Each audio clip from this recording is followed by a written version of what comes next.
Judges. Just because somebody doesn't know, like, doesn't know how to treat somebody, doesn't know how to treat somebody, like, the respondent doesn't know, like, how to treat somebody,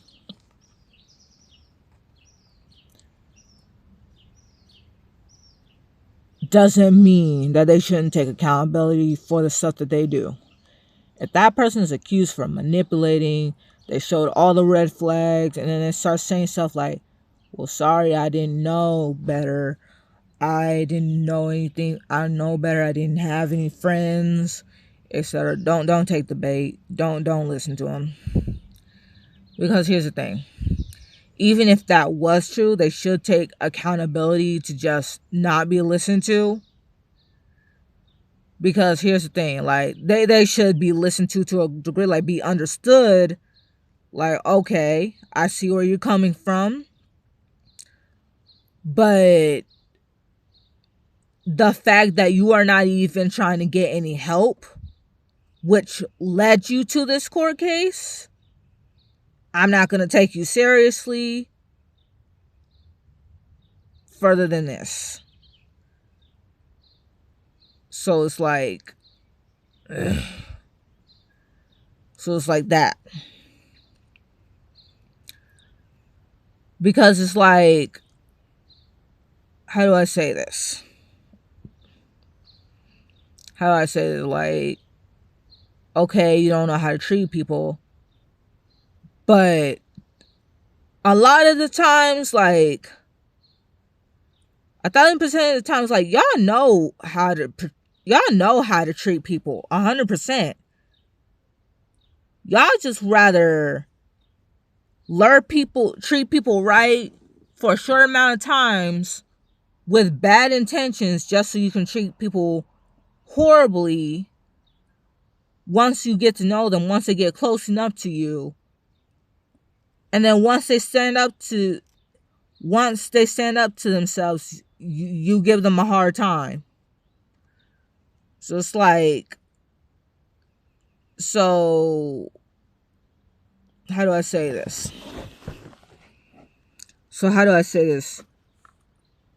So if my staff members start saying like, oh, I just been going through a lot of trauma, I've been going through a lot of narcissistic abuse with my family.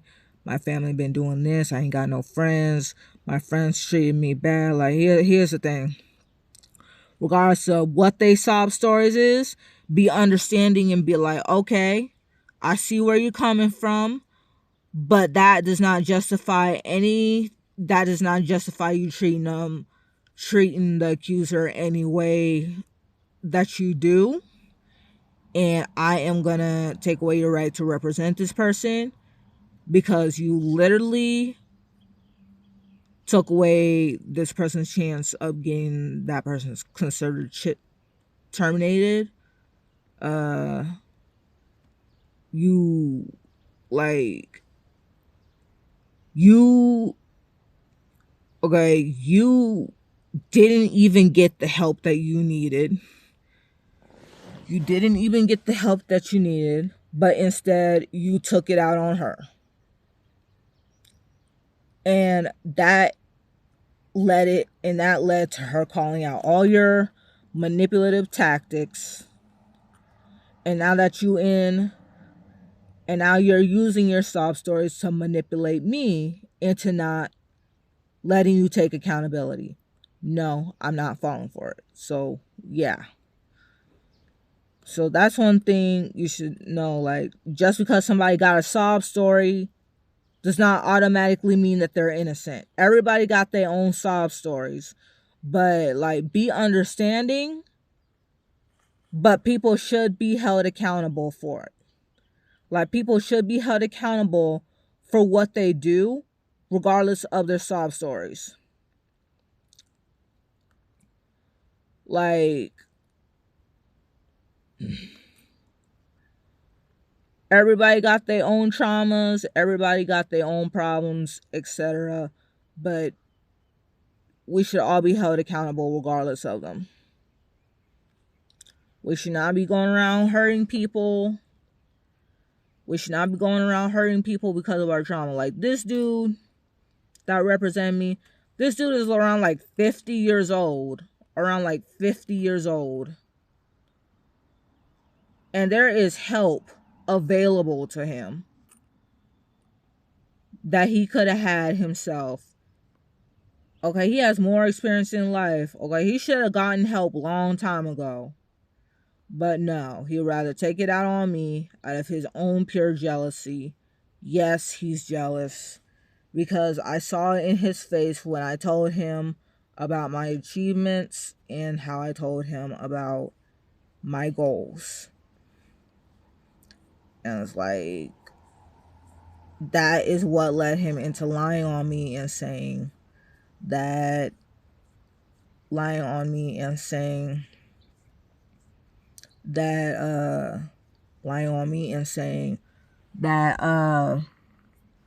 I don't shower. But here's the thing about that. It's like, people say like, hey, don't tell people your goals and all that stuff. But here's the thing. Sometimes you're going to be put in a situation, depending on the situation, you're going to be put in a situation where you're going to have to tell somebody, you're going to have to tell a certain someone your goals who's going to actually help you reach them. You're going to actually tell somebody, you're going to actually have to tell somebody who's really going to help you reach those goals if you really want to get to those goals. Like, there is somebody who can really help you get to those goals. So it was like that. So that's how he knew. So it was pretty much like that. So not only that, God literally forced the goals out of my mouth. Like I was working every day to like keep certain goals from coming out of me, like not telling people everything about me. But in some situations, one time I had a therapist. I'll tell you about that therapist. This therapist helped me get a job.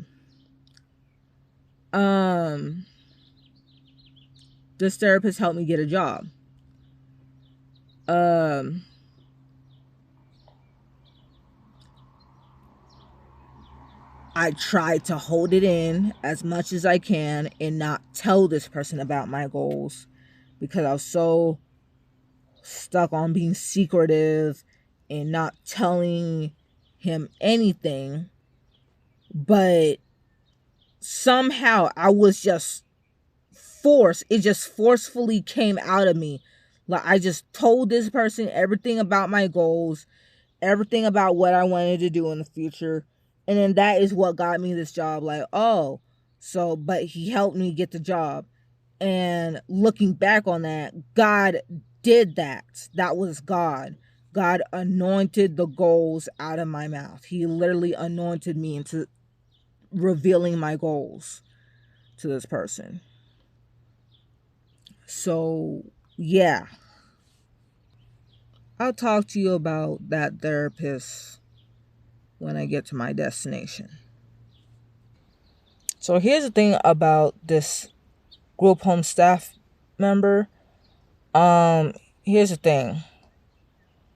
So I could have prevented him from lying on me if I called out his manipulative schemes earlier.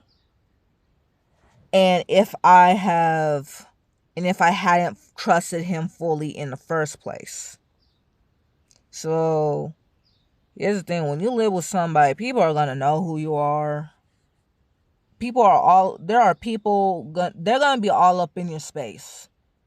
They're always going to know who you are. They're going to eventually be jealous. They are going to eventually be stealing your stuff. They're going to eventually not know your boundaries. Like, they're going to eventually do stuff. They're going to eventually be starting stuff. So one thing is this. One thing is like, when you live with someone, they all up in your space, they're going to eventually know who you are. If not now, later. Because they're going to be coming to your room. They're going to always be knowing little bits and pieces of you. They don't even have to come to you and ask you questions about yourself. They're going to be coming inside your room when you leave the house, or when you go to the backyard or something, and try to look for evidence, trying to see who you are, so they can see what you got going on with their nosy self, and then be like, so they can find something to be jealous of. And then, like, because they ain't got no life themselves. And then once you realize that all your stuff, once you realize your things are gradually decreasing, they are already hating on you. Like, once you realize that your stuff is gradually going missing, they're already hating on you. Your foods, your figurines,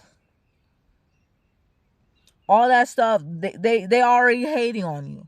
So it don't matter how secretive you are. When you got roommates, they always gonna be nosy. All right? If you don't tell them who you are, they're gonna go into your room behind your back and figure it out themselves. They're gonna go into your room behind your back and figure it out themselves.